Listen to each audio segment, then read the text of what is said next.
Huwag mo akong husgahan sa kaunti mong kaalaman kasi kilala mo lang ako sa pangalan, hindi sa galawan. Pinanganak akong mahirap, hindi ako pinalad makapagtapos ng pag-aaral kaya binawi ko na lang sa sipag at diskarte sa buhay. Oo, wala akong pinag-aralan pero kaya kong kumita sa lansangan na hindi mo makukuha sa taas ng iyong pinag-aralan.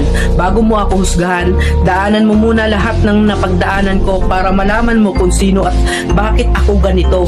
Huwag mo husgahan ng isang tao dahil sa natapos niya. Dahil minsan, kahit yung mga taong hindi man humahawak ng diploma, daig pa nila yung nakagraduate ng may corona.